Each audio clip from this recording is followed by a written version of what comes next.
ये supreme court का बहुत बड़ा आदेश है। सुप्रीम कोर्ट ने कहा है कि कोई भी मंत्री, नेता या बड़ा अफसर धर्म के आधार पर, समुदाय के आधार पर किसी पर निशाना नहीं साध सकता। सरल शब्दों में, सांप्रदायिक तौर पर भड़काऊ बयान मंत्री, नेता नहीं दे सकते। आप सभी को जय मसीह की। मेरे प्रिय भाई ने इस वीडियो में बात करने वाले सुप्रीम कोर्ट से एक बहुत बड़ा फैसला आया है।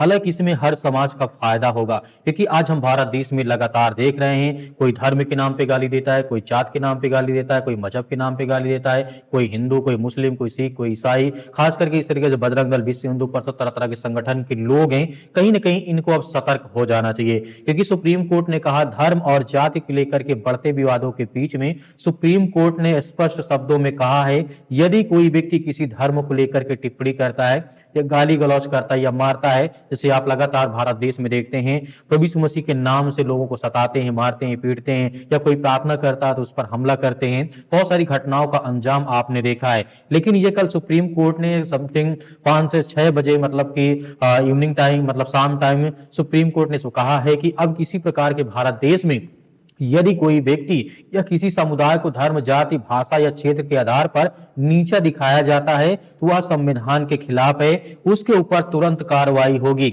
उसके ऊपर एफआईआर तुरंत होगी, तुरंत कार्रवाई होगी यदि कोई भी व्यक्ति ऐसा करता है। यहां तक कि भारत के प्रधानमंत्री से लेकर के चाहे आम जनता हो, चाहे वो मंत्री, चाहे प्रधानमंत्री, चाहे कोई भी हो, सबके लिए नियम लागू कर दिया गया है। बताया जा रहा है कि भारत एक लोकतांत्रिक देश है जहां हर नागरिक को अपने धर्म का पालन करने की पूर्ण स्वतंत्रता है। हालांकि संविधान में लिखा भी है, लेकिन हमें जो देखने को मिलता है कि क्या वाकई में भारत एक लोकतांत्रिक देश है प्रेजेंट टाइम में। इस तरीके की, चाहे वो हिंदू हो, मुस्लिम हो, सिख, ईसाई हो, एक दूसरे को गाली देना, एक दूसरे की जात, मजहब को लेकर के टिप्पणी करना, किसी के चर्च पर अटैक करना, तोड़ना, मतलब बहुत सारी बातें हमें देखने को मिलती है। लेकिन संविधान तो हमें यही कहता है कि हम एक लोकतांत्रिक देश है जहां हर नागरिक को अपने धर्म मतलब पालन करने का अधिकार है।